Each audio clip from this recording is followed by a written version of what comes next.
So if you're looking at the housing market right now and you've been thinking houses are so expensive, or you think that you'll never be able to buy a house, or you don't have a big enough down payment, and the bank probably won't approve me anyway.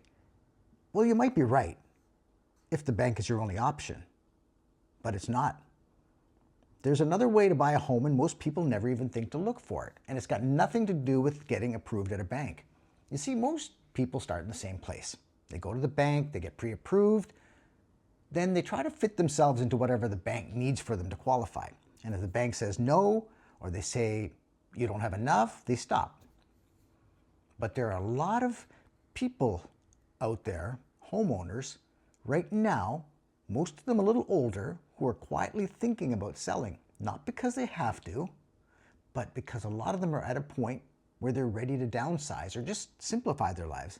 And a lot of them don't want to deal with agents. They don't want strangers walking through their home. They don't want to pay commissions. And sometimes they'd actually prefer just to sell to someone that they know. So instead of asking yourself, will the bank approve me? Ask a different question. Is there someone that I already know who might sell to me? Then start with your own circle, your family, your extended family, your friends of the family, or people you already have some level of trust with. You don't need a long list. You just need one or two people that you can have a real conversation with. And here's how simple that conversation can be.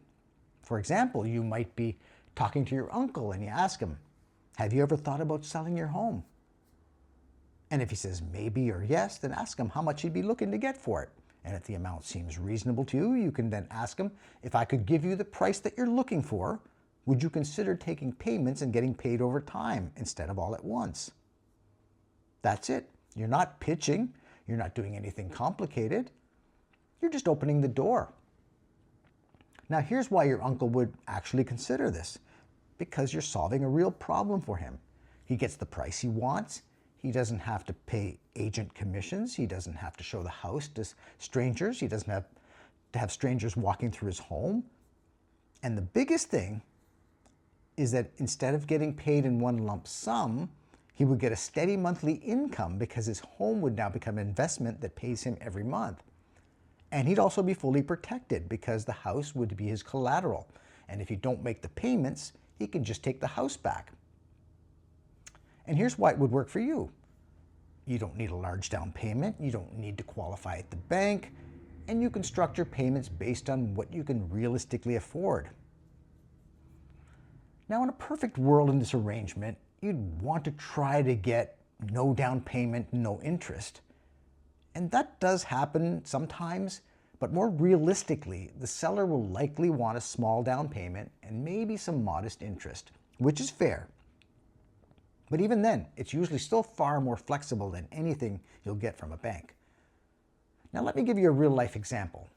This is a transaction that I did myself. I bought a property from a family member a number of years ago, and we agreed on a price of $285,000, which was fair market value at the time. They asked for a $5,000 down payment, and I made payments on the remaining $280,000. We agreed on an interest rate of 2% and an amortization of 25 years, which made my monthly payment about $1,207 a month. Now, here's the key. I agreed to make those payments over a 5-year period, and at the end of that, I'd go to the bank and take out a new mortgage and pay them the balance that I owed them. So after 5 years, I owed about $239,000. Now keep in mind, during that 5-year period, the house was also going up in value. And even at just 2% per year, the home was worth about $315,000. So now when I went to the bank, I wasn't asking them to finance the full purchase price. I was borrowing $239,000 to pay out the family member on a $315,000 home.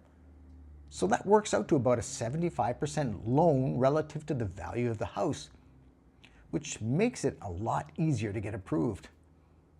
So that's how the strategy works. You're not avoiding the bank forever. You're just delaying it until you're in a much stronger position. So in a market where everything feels out of reach, this strategy may be something worth exploring.